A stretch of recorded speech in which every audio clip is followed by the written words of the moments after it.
Hi guys, this is the second part of a previous video about extension tubes. So if you haven't watched the previous video, the link is up there. Make sure you watch it before you watch this video. So in this episode, I want to show you how the macro extension tubes perform on my three lenses. So if you have exactly the same lens or even different lenses with similar focal lengths, you can see how they work and decide whether the extension tubes are right for you. So we've already talked about the function of extension tubes. They can help you get closer to the object so you can shoot macro photography. And these tubes are so much cheaper than a dedicated macro lens. And I mentioned that it can turn every lens into a macro lens. But wait, not exactly every lens. So let's take a look at how they perform with my Sigma 16mm lens. Even without the extension tube, the Sigma 16mm lens already has a very short minimum focus distance. According to the product website, it's 25 centimeters, but according to my test, it can be less than 10 centimeters. So what will happen if you put extension tubes on this lens? The answer is it doesn't work. And it's not just this particular lens. Actually, wide-angle lenses just don't work with extension tubes because you will be focusing at somewhere between your camera sensor and your lens.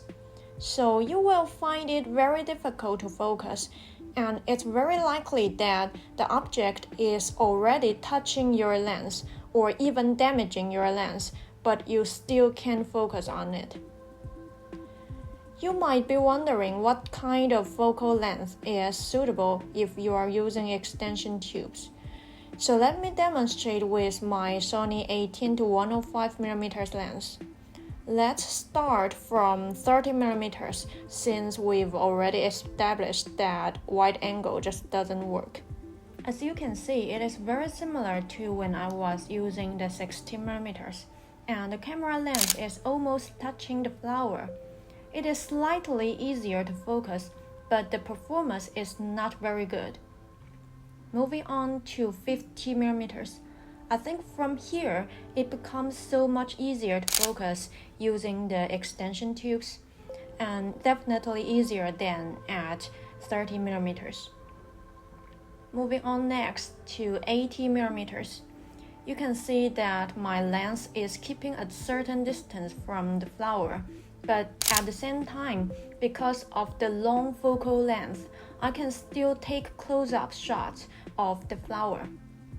It might seem like my lens is very far away from the flower, but the final result is the same.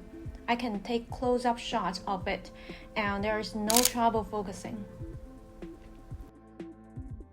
So here are some side-by-side photos of close-up shots taken with different focal lengths, plus 10mm extension tube. I definitely won't recommend using a lens less than 30mm because it's simply too difficult to focus. But from 50mm upwards, it becomes significantly easier to focus. So if you are wondering exactly which focal length should you use, I guess it depends on how much you want the background blur to be. Because as you can see, the longer the focal length is, the more blurry the background is. Another factor to consider is that when you are using a longer focal length, your camera can stay away from the object, and this can give you an advantage if you are taking photos of insects, for example, a butterfly. This way you don't have to worry about the camera getting too close to it and scare it away.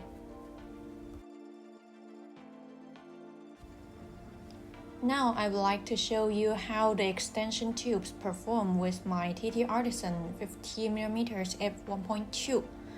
Like I said, from 50mm upwards, you shouldn't have trouble getting the right focus. And I think this lens or any other prime lenses longer than 50mm should give you a nice start when you are trying out these extension tubes. So here I have some suggestions for you if you are new to extension tubes. Number 1, do not use them on a wide angle lens because you will struggle to focus. Number 2, 50mm upwards will give you a good start to get the right focus, no matter you are using a prime lens or a zoom lens. Number 3, if you are taking photos of something like a bee or any other animals and you don't want to get too close to them, but you still want to get some close-up detail shot, then try to get a longer focal length. That will give you more flexible space to work with. Alright, this is the video for today. Thanks for watching, and if you like my videos, please subscribe and give me a thumbs up, and I'll see you next time.